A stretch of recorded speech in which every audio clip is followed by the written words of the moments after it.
Olá, pessoal! Tudo bem com vocês? Começando mais uma live. Hoje eu vou conversar com Renata Barros. Renata é uma fonoaudióloga de peso, uma amigona, e trabalha com muitos processos aí de fala, muitas questões muito importantes. Eu vou chamá-la daqui a pouquinho aqui, nós vamos entrar pelo Instagram. Então, deixa eu conectar aqui, que daqui a pouquinho a gente vai começar.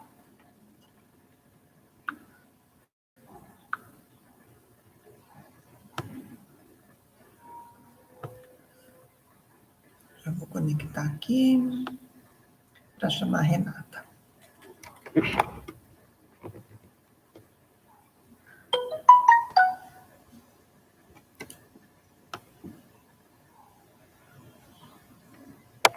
Vamos lá.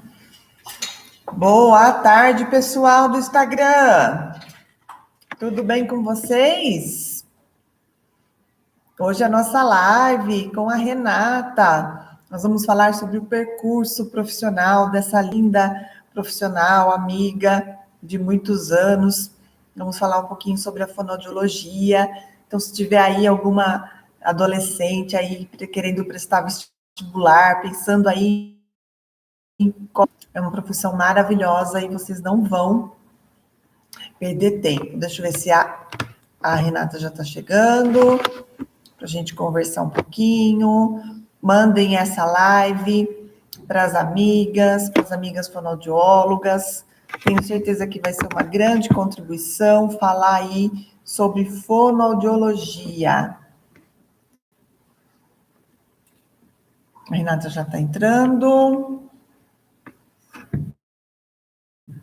Nós vem no YouTube, Cláudio Stuani Oficial. Então, se você perder alguma coisa, é só ir lá no YouTube. Oiê! Oi, Cláudia. Tudo bom? Tudo bem? Eu tô bem, e você? Tudo bom. Tá, mas a gente vai se organizando. Sim, com certeza. Eu já fiz aí uma introdução, mas eu gostaria que você falasse um pouquinho sobre o seu trabalho, sobre toda a sua trajetória aí, profissional, como fono. Falei aí também sobre que está faltando fono no mercado, né? As pessoas precisam conhecer mais a profissão e entender o quanto. Acho que tem isso, né? Da gente saber como que a gente pode contribuir com as pessoas e de saber que a fonoaudiologia não é uma coisa só, né? Com certeza. Apesar, claro, de a gente ter muitas áreas, muitas especialidades, né? Especializações na fono, a gente tem muitas outras possibilidades para conseguir realizar as nossas práticas, né? Sim, com certeza. E dentro aí de tudo que você já fez, o tempo que você é formada e toda a sua trajetória, fala um pouquinho como que você começou e aonde que você está hoje, o que você atende. Então, primeiro que eu preciso agradecer, né, essa abertura do seu espaço para falar um pouquinho do meu percurso. Muito bacana isso que você está fazendo.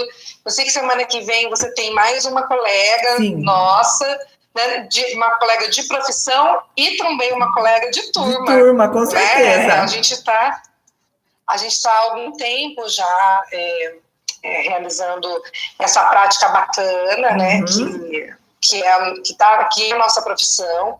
Eu confesso que quando saí da faculdade, eu não tinha ideia de tantas possibilidades, de tantas coisas que a gente poderia fazer. Com certeza. E os efeitos do nosso trabalho na vida das pessoas, né?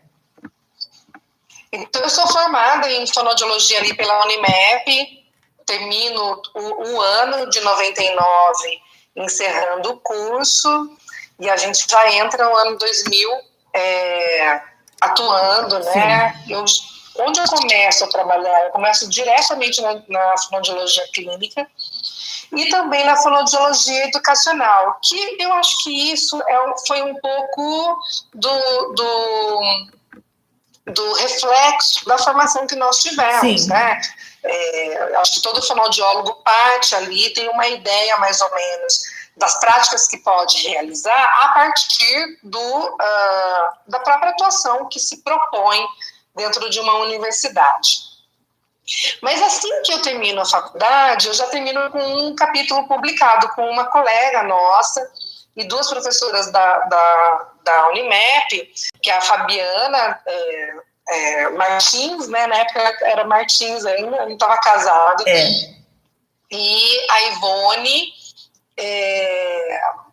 e a gente, essa outra abertura, esse outro lugar, né, de fazer um percurso mais acadêmico, além das práticas clínicas e da atuação prática que eu estava realizando ali já no mercado, né, eu já me interessava em pensar algumas coisas que para mim não me satisfaziam, as respostas que as pessoas ofereciam ali na literatura, para a gente poder atuar justamente com alguns pacientes dentro da clínica não era suficiente para mim.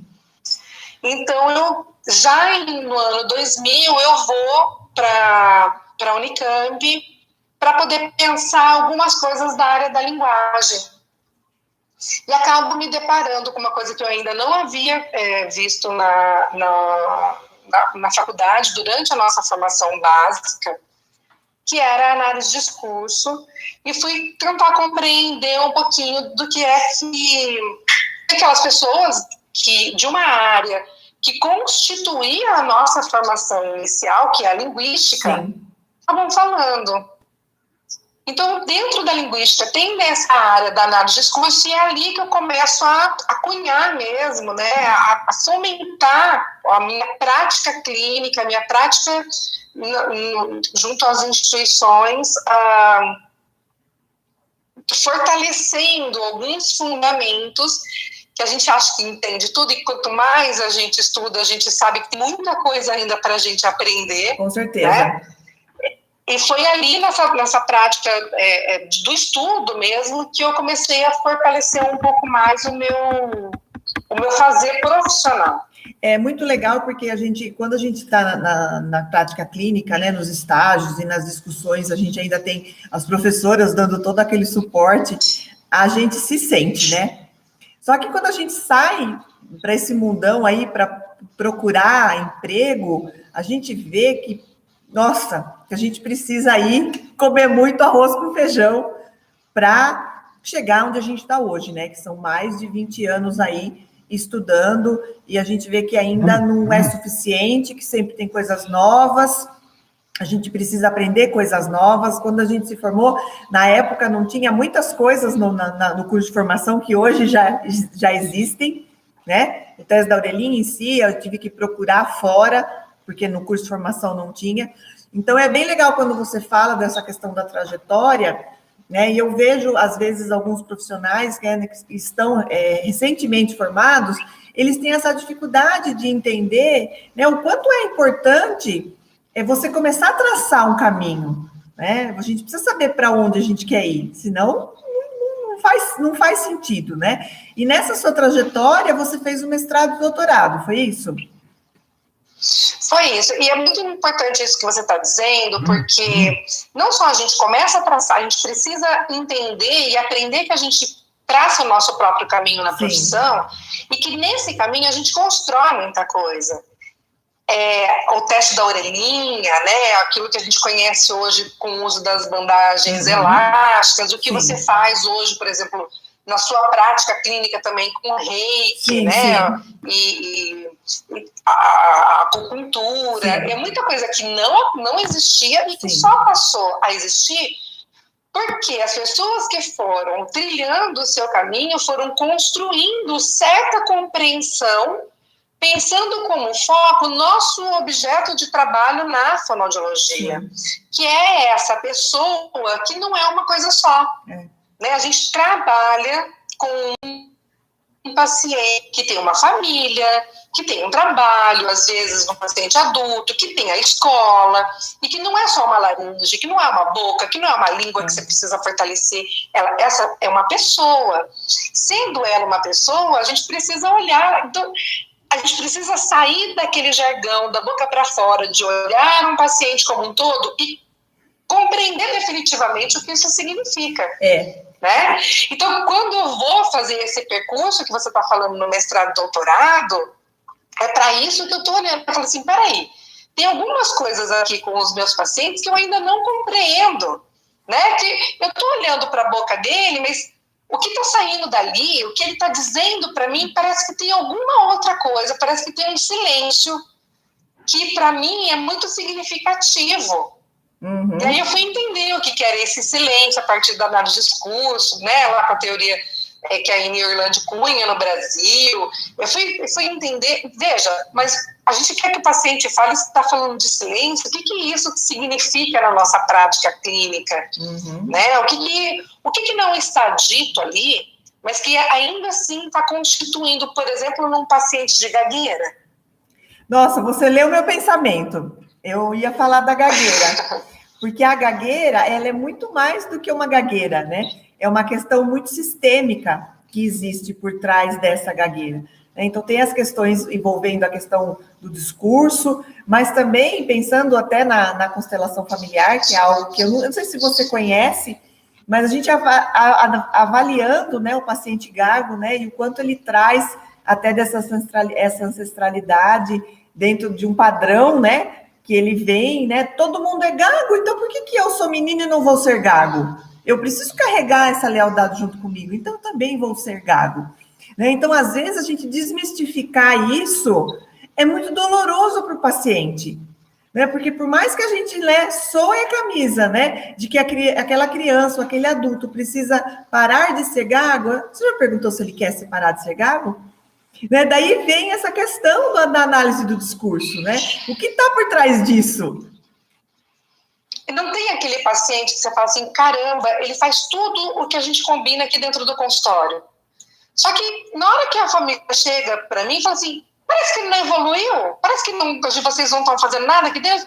Aí você mostra tudo que você construiu com esse paciente dentro do consultório e parece que tem uma sabotagem de si na relação com a família, na relação, né, com os amigos. Eu me lembro ainda, Cláudia, de uma situação quando a gente estava se formando, e a Ivone Panhoca traz uma situação, um paciente que ela atendia, era um paciente com uma condição econômica, de uma família bastante pobre, e que elas trabalhavam uma troca fonêmica, né, né, acho que o exemplo que ela trazia, você me corrija se eu estiver enganada, era o bicicleta. Eu lembro disso. Esse paciente falava bicicleta, e ela falou, mas escuta, a gente conversa aqui, você fala bicicleta, a gente trabalha muito bem esse som com você, e você vem volta falando bicicleta. E aí ele responde para ela, mas sabe o que é? Se eu falar bicicleta lá, vai todo mundo me xingar. Lá eu falo bicicleta, e você quer que eu fale bicicleta aqui, eu falo bicicleta. E tá tudo bem. E tá tudo bem. E tá tudo bem. Então você vai dar alta para esse paciente. Agora, se você ficar muito fixo naquela coisa do não, porque existem pacientes e pessoas, pacientes e pacientes, né?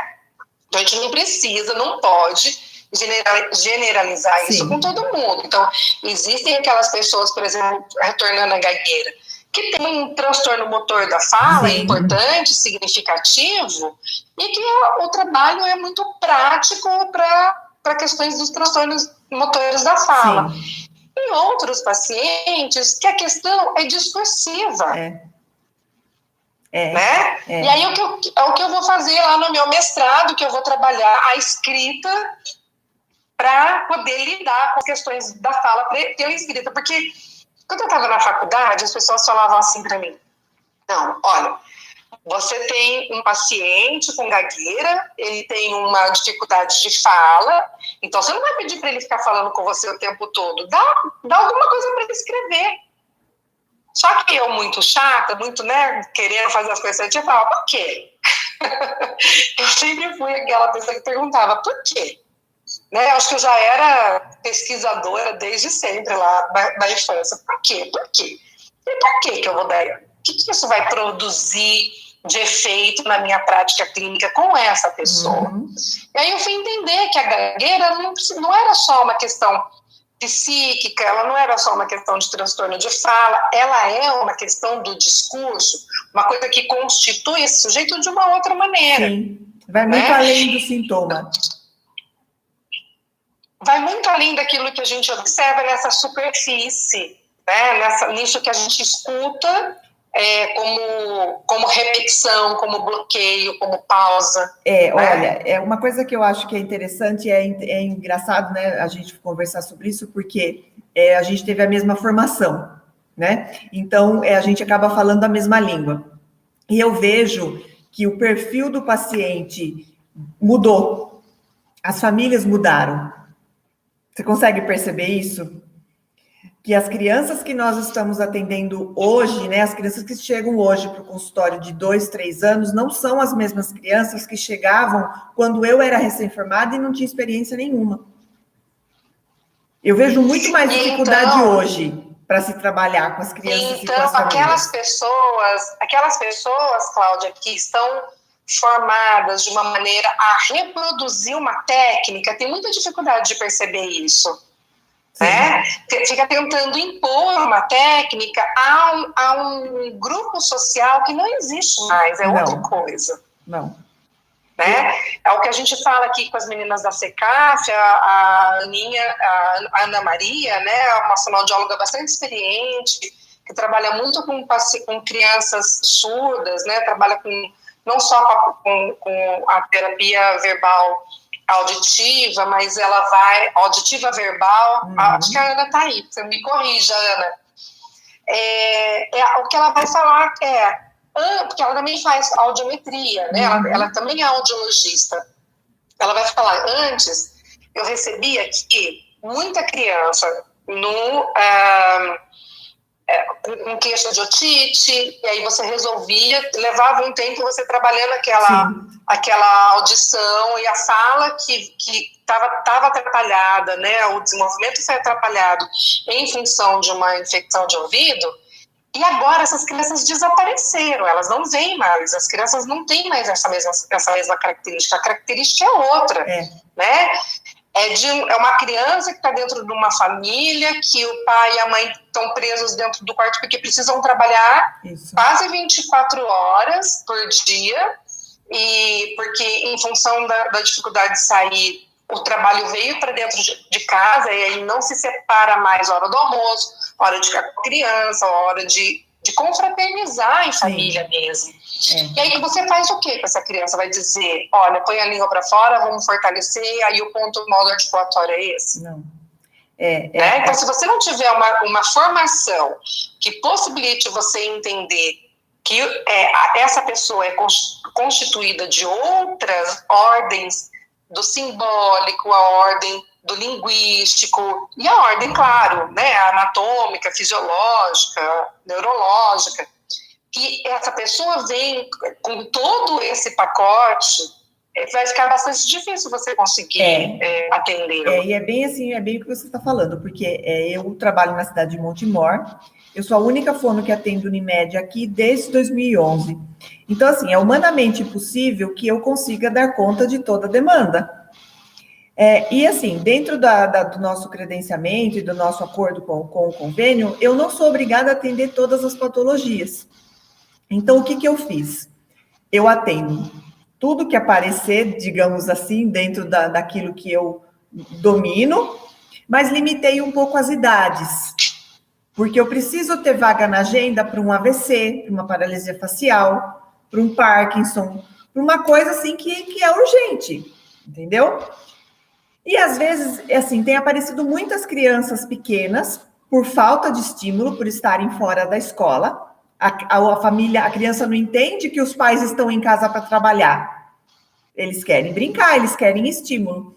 E eu tenho proposto para a família para que os pais venham em algumas sessões de orientação, 2, 3, 4 sessões de orientação esporadicamente, até a gente conseguir um horário para essa criança semanal, ou até eu conseguir encaminhar para uma fono que tem um horário.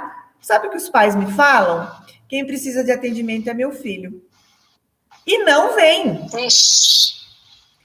Então, assim, tá muito. Eu tenho mudado, eu tenho feito muitos vídeos, muitas lives, tenho feito muita orientação, porque a gente precisa mudar essa consciência. Se essa criança está ficando 24 horas dentro de casa com a família, não está frequentando escola e não está indo, às vezes, nem na casa do avô e da avó, vai adiantar ela ir uma vez por semana na fono? Pois é. Sabe o que eu faço, Cláudia? As famílias, elas entram, eu atendo muita criança pequena, né? Acho que hoje, 100% dos meus atendimentos é de criança até 5 anos de idade. Eu estou com a agenda relativamente cheia com crianças de até 5 anos de idade. Acho que o meu pequeno 2 meses. A gente, eu faço 46 anos esse ano, né? E a gente, lá quando eu era criança, eu estava rodeada de outras crianças da mesma idade, de crianças mais velhas e de crianças mais novas. Ali, o que a gente fazia? A gente observava, a gente ouvia, a gente falava, levava uns empurrões, e brincava de amarelinha, e brincava assistia vídeo, descia do prédio e fingia que estava brincando, fazia de conta que estava brincando daquilo que a gente viu no cinema. A gente aprendia a brincar com outras crianças. Sim, não tinha videocassete, nem videocassete tinha. Era muito caro. Muito caro. Tinha as primas, para brincar com as primas. A gente brincava não de maneira inata. A brincadeira não nasce dentro da cabeça da criança. A brincadeira é aprendida. Sim, com certeza. Os pais a gente precisa saber orientar isso à família bem, porque eles acham, é brincadeira. Eu brincava sozinho, ele tem que aprender a brincar. Não, a gente precisa ensinar certas coisas. Ele não está vendo no parquinho, ele não está vendo na escola, ele não tem outros amigos com quem se reunir, né? A gente precisa construir uma condição para essa criança brincar. Sim. Aí a gente vai lá, dá um celular e fala, o celular é interativo. Uhum. Não é. A galinha pintadinha é ótima. O celular é uma repetição. Certeza. O que é interação? É a ponta do dedo? Não é. Né? Você olhar, você se jogar na metáfora, né? De você aprender a entender que quando um amigo faz assim para você, é porque ele não quer brincar. Sim. Né? As crianças que eu atendo hoje, e nem todas têm transtorno de desenvolvimento. Sim, é só atraso. Não é uma questão patológica. Essa situação que a gente vive hoje está construindo uma condição patológica. Exatamente. Né? Tá?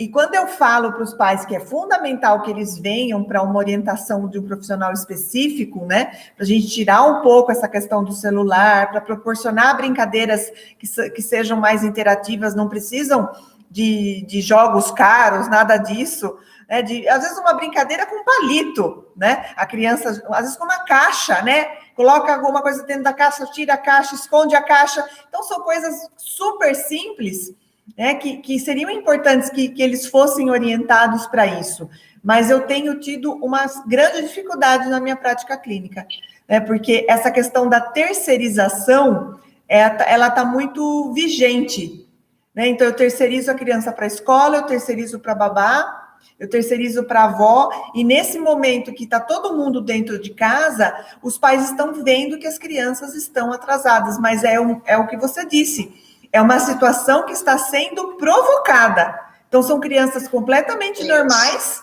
e que estão com atraso de linguagem por falta de estímulo. E a gente está, então, simulando alterações, né? A gente está simulando transtornos, deficiências com essas crianças. E qual é o risco disso? Se é uma simulação, a gente pode parar de simular. Isso se acontecer em tempo suficiente da gente conseguir aproveitar ainda essa janela de desenvolvimento na primeira infância. Sim. Quanto mais a gente demorar para reduzir essa simulação, para a gente voltar a produzir condições de interação, né, de conversação com essas crianças, mais dificuldade ela vai ter de retornar às condições mesmo. Aí a gente vai falar de um funcionamento fisiológico e neurológico. Sim, né, porque certeza. a gente vai estar falando de ausência de estímulo.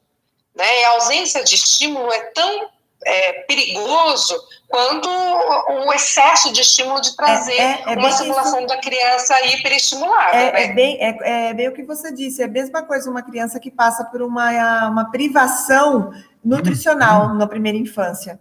Isso vai fazer falta. Perfeito. Mais para frente. Então, o que eu estou querendo dizer é que se a gente investir nessa questão da orientação fonoaudiológica para a família, a gente minimiza essa demanda no consultório. Porque a demanda está absurda. Essa semana ainda eu vou lançar lá no meu site, e não é uma propaganda, mas não é uma propaganda, porque é gratuito. O que eu estou fazendo, Cláudia? Eu estou muito angustiada com o que as pessoas têm feito na internet. É a primeira vez que eu falo isso em um encontro de live assim, com colegas. As pessoas, os profissionais, na ânsia, né, de conseguir vender o seu produto, Sim. E eu não vejo problema nisso. O problema não é o vender o produto. Nós, de alguma forma, a gente está vendendo a nossa imagem, o nosso trabalho aqui, né, mesmo, ainda que tentando dividir com outras mulheres, com outras profissionais, com outros colegas que queiram entender como é que a gente faz o percurso, porque vê no nosso trabalho alguma coisa bacana, né? As pessoas têm dividido assim, lançam um post no Instagram, no Facebook, dizendo assim, seu filho não fala por isso. Seu filho tem isso, seu filho tem isso, seu filho tem isso, então é isso. E aí, eu não sei se tem acontecido com você, eu recebo ligações, mensagens assim, você é fonoaudióloga ABA? Você é fonoaudióloga Denver? Eu falo, eu sou fonoaudióloga. Só que eu sou uma fonoaudióloga com essa formação. Tudo bem para você? Porque eu fui no fulano de tal, fui no médico tal, fui no terapeuta ocupacional tal, e ele me falou que tem que ser com ABA, tem que ser com Denver. Mas peraí, eu não sei nem se essa criança tem está no transtorno do espectro autista, eu não sei se essa criança tem o quê? Uma esquizofrenia, né? Nossa, perfeito. As questões psicóticas também na infância. Eu trabalho linguagem. Eu tenho uma criança. É trabalho de linguagem. A linguagem pela linguagem, na linguagem, pela linguagem. É isso aí. A gente tem colegas aqui em Campinas, eu não sei se vocês têm aí em Montemor, educadores ABA, Sim. Que vão fazer um trabalho diferente do terapeuta. Psicólogos. É um atendente educador ABA, um psicólogo ABA. Sim. Mas fonoaudiólogo, veja, eu posso começar a dizer, não, eu sou fonoaudiólogo analista do discurso.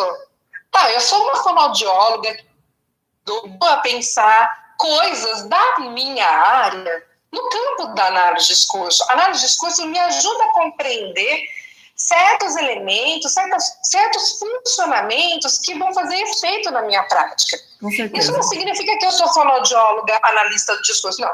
Eu sou fonoaudióloga. Sim. Né?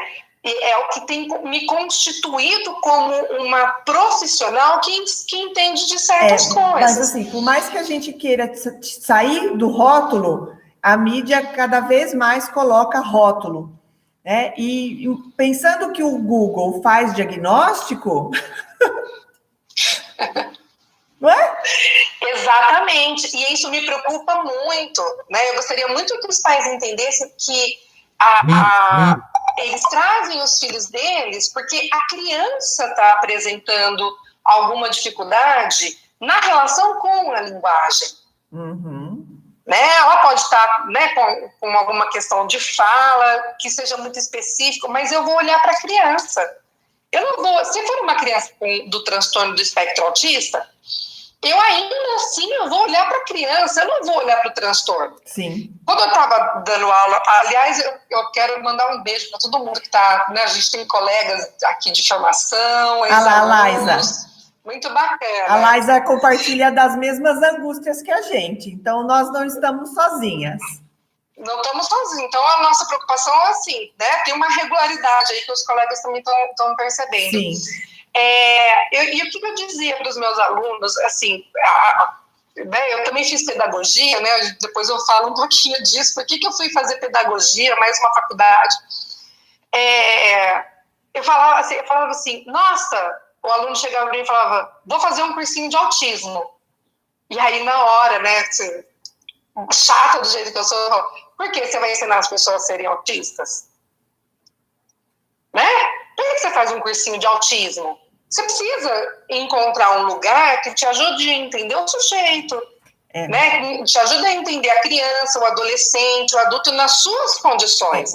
E aí, você lançar mão de elementos, de instrumentos, de práticas que te ajudem, que o ajudem, né? Ajudem essa pessoa a encontrar uma melhor maneira de se relacionar com essa linguagem. Eu concordo com você, porque nos casos de autismo, e deu um boom, né? Às vezes as mães já vêm com o diagnóstico pronto, porque entraram em 20 grupos do Facebook, em 12 do WhatsApp, e já vem achando que o filho tem, né? Autismo, dispraxia da fala e mais alguma coisa. E aí, a dispraxia da fala é uma coisa que está chovendo agora. É a moda. A moda agora, né? E daí, o objeto do momento é a apraxia. Eu não tenho também nenhuma formação em aba e eu trabalho com questões de linguagem, de construção, o lúdico, tudo aquilo, né? Que a gente já sabe, que a gente orienta. Mas, assim, se a criança vai para uma instituição e a instituição opta por um método ou outro, tudo bem. Essa criança está dentro dessa instituição, né, que vai fazer um tratamento específico, mas pensando dentro do consultório, eu também concordo com o que você está falando. Eu acho que são as questões de linguagem, porque a criança não é um cachorrinho, não é um bichinho que você vai treinar, né? As coisas têm que serem espontâneas, porque principalmente a criança autista, ela já vem para a gente, às vezes, ela não fala, mas ela conta até 10. Ela fala as cores em inglês, né? É uma das características. Mas você fala bom dia, a criança não responde. Eu tenho um amiguinho meu aqui que fala inglês comigo. Eu falo para a mãe dele, pode parar de ensinar inglês para esse menino. Eu não falo inglês. Ele tem que vir falando a minha língua. Sim, então assim, começa a ficar difícil, porque, mas ele conta até 10 e você fala bom dia e ele não responde. Então, eu também sou completamente contra o treino. Eu acho que não faz sentido nenhum. Lógico que em alguns momentos a gente precisa de algum treinamento, mas nada muito sistematizado, porque eu acho que o sujeito não funciona desse jeito. Que eu acho que é a realidade que a gente precisa se adaptar, né? Que é o que a gente está vivendo aqui, né? Nesse momento. Eu acho interessante o percurso que a gente... e você também fez um percurso bastante diferente da grande maioria dos fonoaudiólogos, né, Cláudia? Só ligar a fonte do computador aqui, só um minuto. Tá. A Cláudia também tem muita coisa diferente aí nesse percurso profissional dela, e que é muito bacana, e que eu não entendo a fundo, mas eu às vezes eu acompanho, né, quando é possível, o trabalho que você faz aqui no Instagram, no YouTube, e eu vejo que esse percurso, a gente ter saído um pouquinho dessa via grande que cabe todo mundo, e que todo mundo quer entrar, todo mundo quer ficar naquele apertadinho, né? Hora do rush, numa grande avenida, numa cidade grande. Sim, é isso aí. E aí, o que a gente fez? A gente pegou outras vias que vão te levar para um determinado lugar, às vezes até comum, mas o que diferencia é você começar a entender que, por exemplo, o percurso que eu fiz na academia, e aí as pessoas falam assim, não, mas a teoria é uma coisa, a prática é outra. Eu vou dizer, não concordo. Não concordo. Porque a teoria me ajudou, inclusive a teoria do método de pesquisa me ajuda a entender que, por exemplo, Se um profissional que está atendendo uma criança usa a aba, e se ele afirma para a mãe que ele precisa levar para uma fono que também faz aba, porque senão não vai funcionar, eu vou dizer, tá, então o método que você usa, o instrumento que você usa é frágil. Porque se ele não é capaz de garantir que aquela criança vai falar ou vai aprender a ler em qualquer outra situação, além da sua, do ensino, da escrita com aba, eu vou dizer, então não funciona. Exatamente. É a mesma coisa que você dizer assim, olha, vamos aproveitar essa coisa horrível que está acontecendo com a gente, que é a Covid. Cada hora aparece uma cepa. E aí, o que as pessoas estão dizendo? Mas uma vacina que não serve para todas as cepas não serve para nada. É o contrário, é diferente, né? Tá? Ela vai começar a produzir uma certa sensibilidade, uma certa percepção no seu sistema imunológico de que tem, de que está entrando uma coisa que não era para entrar, um vírus, e vai começar a produzir uma proteção no teu corpo. Então, se a teoria que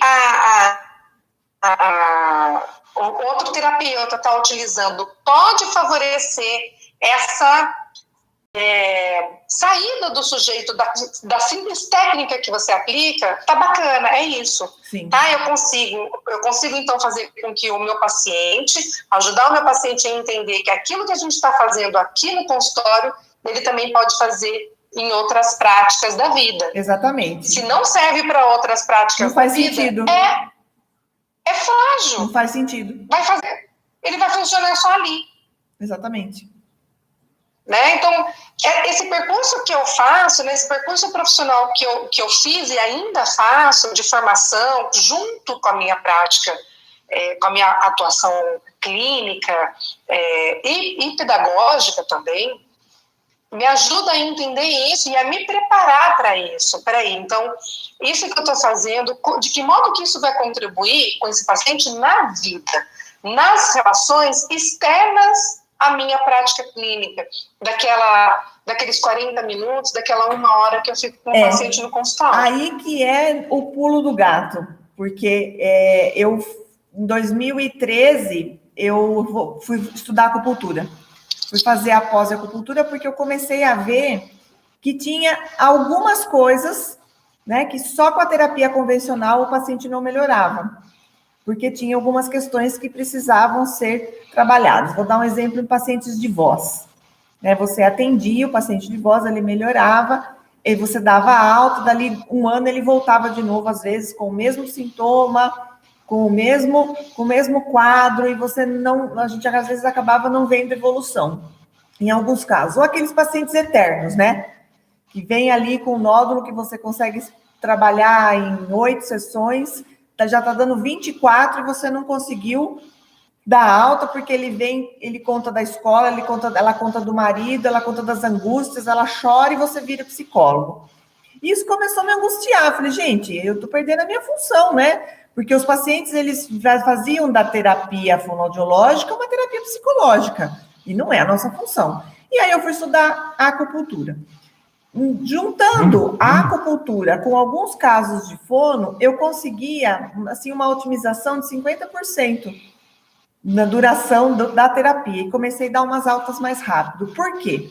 Porque a acupuntura, o que ela vai trabalhar? O físico e o mental.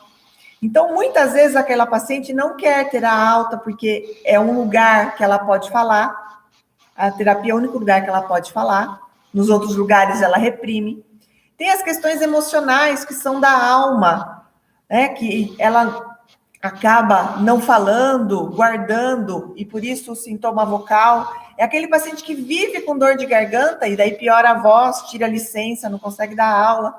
Então, com a acupuntura, eu fui conseguindo trabalhar essas questões. E daí, acabou sendo uma viagem sem volta, né? Porque daí eu fui fazer mais um monte de curso, nesses 8 anos aí, depois de 2013, e fui agregando, e hoje eu consigo agregar. E para nossa alegria, o ano passado, o nosso conselho aprovou, né, que o fonoaudiólogo pode usar as 29 práticas integrativas e complementares em saúde se ele tiver formação. né? Então, hoje eu uso muito os florais, né? Quando eu dou alguma orientação, a acupuntura, eu uso bastante o reiki, a aromaterapia e a constelação. Tem até algumas fonoaudiólogas trabalhando com constelação familiar, porque é esse olhar além do sintoma, né? Então, é bem isso que você está falando. Não adianta você pedir para a criança falar 10 vezes a palavra arara em casa, treinar 3 vezes ao dia, que na hora do treino ela vai falar arara, mas depois ela vai falar alala. Não faz sentido. Que vem muito da nossa formação também, né? E aí você tem a formação continuada para entender, né, o que é o que é motor e o que é... Porque tem alguns pacientes que chegam e é aquele paciente clássico de livro. Isso. Né? Então, falando assim, você vai aplicar isso e ele resolve, ele sai dali, você vai ver quando adulto, às vezes, que ele te reconheceu, né? E tá tudo bem. Só que a grande maioria que eu tenho recebido, e veja, entre as idas e vindas do consultório, são mais de 20 anos, né, Cláudia, de formação. De formação básica em fonoaudiologia, Sim. né? Foram pouquíssimos esses casos que eu recebi de que o paciente vinha assim, uma coisa específica, faz uma vibração de língua e vai embora. Sim. Né? E todo o restante está ali, aí às vezes a gente fica batendo a cabeça. Isso significa que a gente tem que fazer tudo em formação? Não. Eu não, por exemplo, os pacientes adultos com AVC, disfagia, eu tenho colegas aqui em Campinas, aqui na CECAF, que eu encaminho os pacientes que eles vão atender, esses colegas vão atender muito melhor do que o que eu faria, né? E aí eu preciso entender qual é a minha limitação. Sim. Então, você ter uma formação diversificada não significa, às vezes nem diversificada, mas diferente mesmo dos demais colegas, não significa que você tem que saber tudo, o tempo todo, para atender todo mundo. Sim. Significa que você consegue entender outras coisas para trazer para o seu paciente uma qualidade no atendimento, considerando que ele é uma pessoa, né? E não um instrumento sobre o qual você aplica uma técnica e vai resolver, porque não resolve. Exatamente. Né? Então, por exemplo, essas práticas integrativas que você tem, eu não tenho formação, né? Mas sou paciente de algumas dessas situações. Inclusive, já fiz uma dessas práticas com você. Você fez comigo. Que foi muito bacana, né? E acredito, eu acho que é super bacana. Mas eu não sei fazer. Então, o que é que eu sei fazer, considerando que esse paciente é uma pessoa que vem até mim ele vem pedir ajuda. É bem interessante. A gente recebe famílias em sofrimento aqui. Eu atendi um caso de zumbido já faz um tempo. É uma paciente que ela tinha um zumbido que atrapalhava muito, uma audiometria normal. E ela não queria usar aparelho, né? Porque tem uns aparelhos específicos só para zumbido. E fala sério, né? Você não tem perda auditiva e você vai usar o aparelho para o zumbido? Não é todo mundo que aceita. Nós fizemos uma sessão de acupuntura. Uma. O zumbido desapareceu. Então, o que era esse zumbido? Era um desequilíbrio energético. Porque na medicina chinesa, o que é o zumbido, né? Você pode iniciar um quadro de zumbido por uma deficiência do rim. Então, você entra no estado de fadiga, de cansaço, e aparece aquele zumbido. Então, você coloca alguns pontos específicos, às vezes o zumbido está relacionado à ATM também, né? Uma disfunção temporomandibular. Fizemos uma sessão e ela não precisou nem pôr o aparelho e tá tudo bem. Então, às vezes, esse olhar, né, essa outra vertente de trabalho pode colaborar muito com os pacientes. Pacientes também que vêm para reabilitação labiríntica, que vêm porque tem quadros de tontura, principalmente idoso, né, associo a acupuntura. Os pacientes melhoram mais rápido. Então, eu falo... Então, que bacana, você está falando, não é que você abandona totalmente, você não abandona ao conhecimento da anatomia, da fisiologia, não é isso que a gente faz. Eu recebi muitas críticas no início, quando eu comecei a fazer meu mestrado. Mas você vai lá para análise de discurso, o que eles vão contribuir, né, com a sua prática diária, cotidiana? O fato de eu entender sobre discurso, sobre linguagem, de entender de uma outra forma a linguagem, não significa que eu vou abandonar o meu conhecimento de anatomia e de neuroanatomia. Aliás, na minha sala, eu estou numa outra sala aqui da CECAF, na minha sala eu tenho um cérebro com um tronco bonito ali, todo eu não sei se é crochê, aquele amiguru, sabe? Sim. Não sei como que chama aquela técnica, que eu acho lindo o funcionamento do cérebro, é maravilhoso.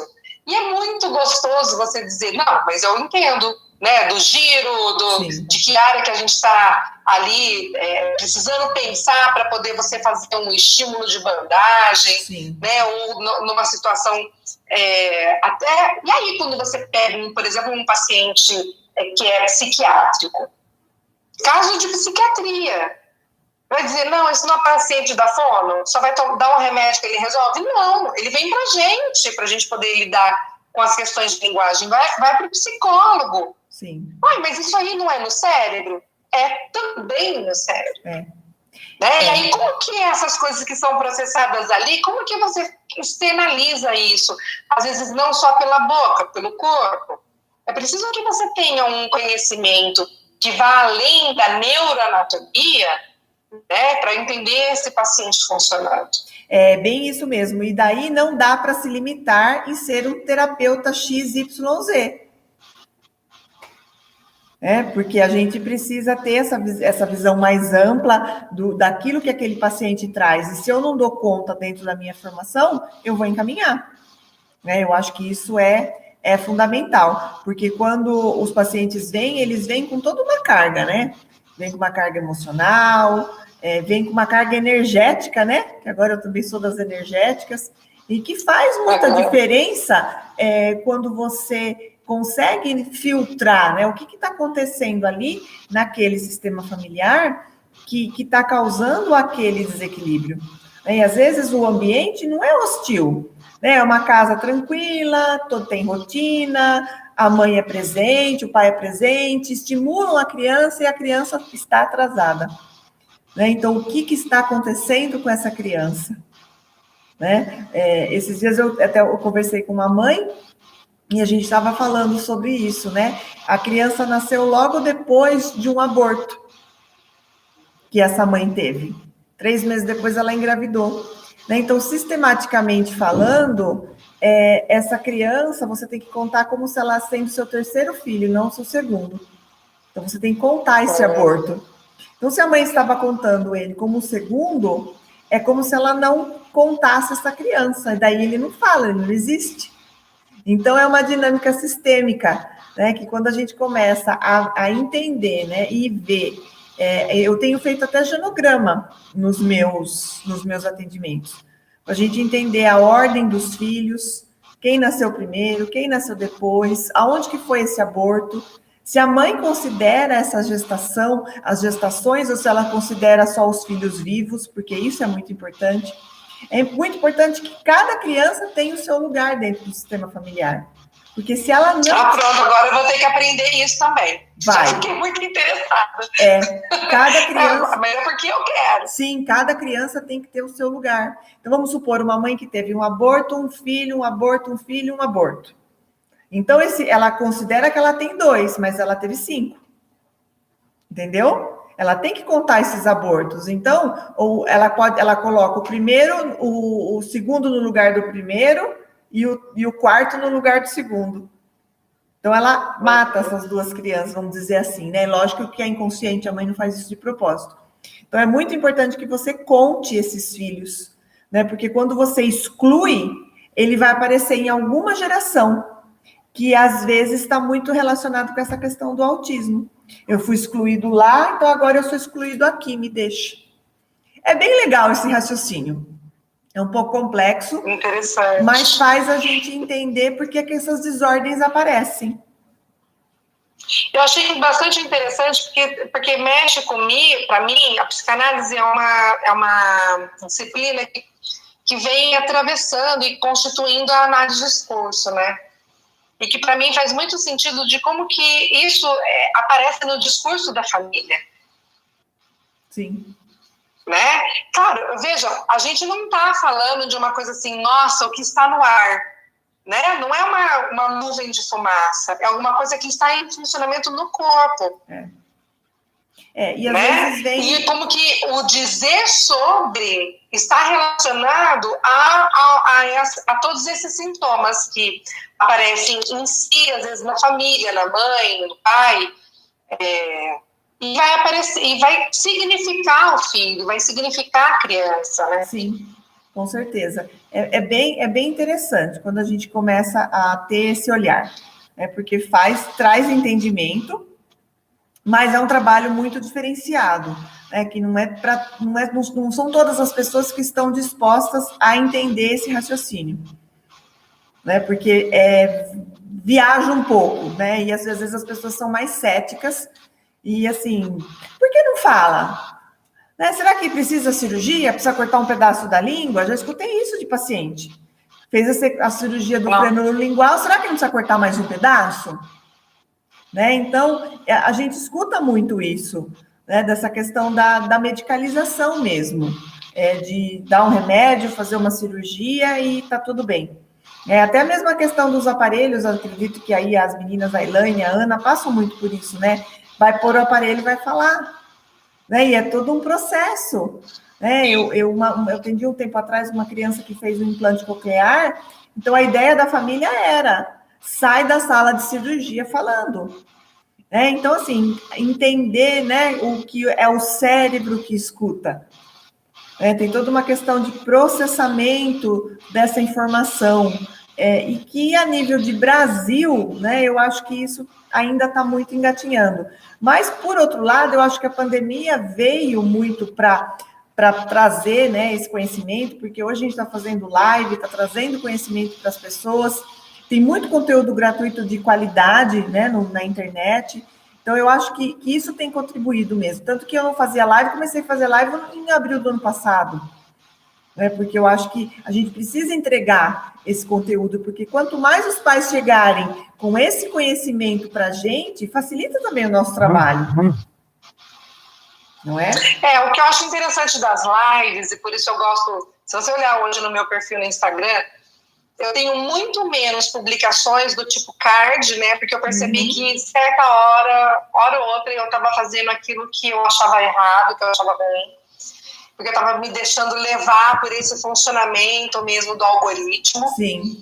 E aí eu dei uma parada, falei assim, não, eu prefiro conversar com as pessoas como eu faço, e me desculpem as pessoas para quem eu ligo no telefone, e sem perguntar se posso ou não, porque eu gosto de falar com as pessoas. Estou tentando evitar ao máximo essa coisa da mensagem, porque eu acho que, e aí voltando na live, né, por que eu gosto de fazer isso? Porque eu gosto de falar, eu gosto que as pessoas participem comigo no momento em que eu estou falando, e eu gosto de ouvi-las, né? Sim. A comunicação, ao contrário do que a gente pensa, ela não é direta, que um fala e o outro entende exatamente aquilo que o outro quis dizer, né? Eu interpreto aquilo que o outro falou. Então, se eu interpreto, eu tenho aqui uma gama de possibilidades de construir esse significado.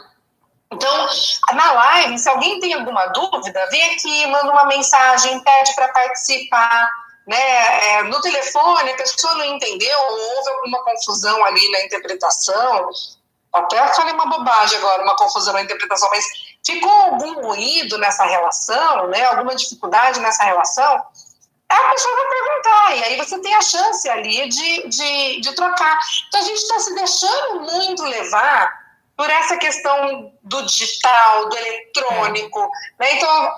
Então eu não posso agora falar com meu filho, eu ponho ele para assistir um vídeo.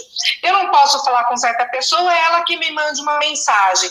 Não, peraí, gente, é o que a gente está deixando aí, né? Que essa é a relação pessoa com pessoa. Mas isso... Não dá para a gente se abraçar, não dá para a gente se encontrar de que outra forma a gente pode fazer? Não precisa fazer todo mundo igual. Né?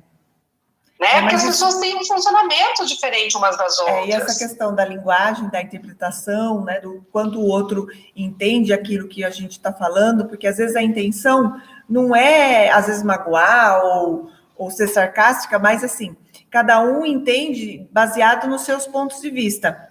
Então, a linguagem... No seu percurso de vida, no seu percurso de formação. Isso, tanto que a linguagem, eu acho que é algo mágico mesmo, porque se não tivesse, né, essas divergências, a gente não estaria passando tudo isso que a gente está passando, né, no Brasil, na política, na medicina, né, que parece uma torre de Babel, né, as pessoas não se entendem e está todo mundo morrendo, né, parece que as pessoas não entendem a mensagem, né, não entende... Se a comunicação fosse direta assim, eu falo, você entende? Tá tudo resolvido. Sim, com certeza. Talvez ao invés de falar lockdown, fala fecha tudo. Né? Mas resolveram usar lockdown. Né? Então, gente, não adianta. Né? São pontos de vista e Jesus precisa voltar mesmo, né? Porque senão... Não vai dar jeito. Para pôr um ponto final em tudo, Cláudia. Não, isso aí é a solução, né? Porque tá difícil, né? Mas sabe, assim, né? As pessoas que estão nos assistindo, ou já nos conhecem, ou vão nos conhecer. Então, eu vou trazer um caos nosso, da Cláudia, da Mariana. Então vai, que 4 minutos aqui antes que o Instagram nos derrube. A Cláudia mora em Montemor. Eu em Campinas, a Mariana, né? Assim, a gente foi se encontrar em Piracicaba, todo mundo, mas todo mundo muito perto, assim, regionalmente. E a gente falava, mas onde é Montemor, Cláudia? Onde é Montemor? E a gente achava que ela mentia, que Montemor não existia. Aí fomos conhecer Montemor. Mas essa situação de fazer live, vai para o YouTube, a Cláudia traz Montemor para todo mundo ver. Né? Coisas que são muito bacanas que acontecem ali. Né? Não precisa ter um noticiário para falar alguma coisa que aconteceu em Montemor, que a Cláudia está ali para dizer, olha, que eu estou aqui fazendo ciência, estou fazendo clínica responsável, clínica ética. Né? Então, eu estou dizendo isso que é para te agradecer mesmo, porque a gente, né, no percurso da vida, a gente se torna mãe, a gente se torna esposa, a gente continua sendo filha, a gente é amigo, e a gente é um monte de coisa em uma só, mas mesmo com essa dificuldade toda, eu posso te ver, posso ouvir as coisas que você está fazendo e ganho muito com as coisas que você diz. Então, mais para te agradecer, além de te parabenizar, para te agradecer o que você tem feito. Não, foi um prazer enorme, porque quando eu tenho feito uma live por semana e eu adoro, né? Eu tenho uma facilidade de criar, né? Esse processo de criação, ultimamente, tem sido bem legal aí na minha vida.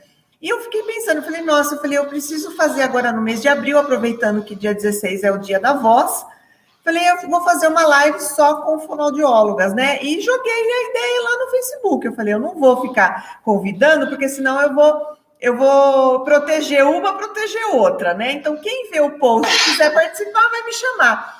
E foi muito legal, porque a gente está começando hoje, no dia 1º, falando sobre a formação do fonoaudiólogo, né? A importância da fono nesse mundão aí, né? E até mesmo nas questões do Covid, porque alguns pacientes estão ficando com muitas sequelas, né? Os que são intubados e saem da intubação, eles ficam com disfagia, né? Com rouquidão. Então, assim, tem como alguns pacientes têm uns estudos aí falando sobre audição também, né? De alguns pacientes que ficaram com problemas auditivos após o Covid. Então, eu acredito que é muita contribuição à nossa profissão. Né? De memória, problemas de memória sérios, né, que estão aparecendo, e a gente ainda não sabe quais são os efeitos de longo prazo, né, o que vai aparecer ainda em pessoas que tiveram Covid. Então, a fonoaudiologia é uma profissão que agora a gente não diz mais que é relativamente recente, é uma profissão que tem um bom fundamento, a gente tem produzido muita coisa, a gente tem criado muita coisa cientificamente, uma profissão que precisa ser respeitada porque é necessária. E até é engraçado. É importante e necessário. É engraçado. Algumas mães tiveram Covid também na gestação, então, como eu trabalho com os testes da orelhinha, eu tenho perguntado para as mães, dentro das doenças, né? Que nós perguntamos, herpes, toxoplasmose, sífilis, tenho perguntado do Covid também, porque a gente não sabe se isso vai interferir na audição da criança ou não, né? Porque é uma doença nova. Né? Então, a gente não sabe se, de repente, pode acontecer alguma coisa, então eu acho que é um campo de atuação bem legal. E agora, a partir das próximas semanas, semana que vem eu vou fazer uma live com a Ana Maria Mendes, que também é nossa amiga, nós vamos falar sobre recusa alimentar, né? A gente tem observado que o paladar das crianças mudaram, porque o padrão alimentar também mudou, né? Então, ela vai falar sobre seletividade alimentar, que os autistas também têm muito isso.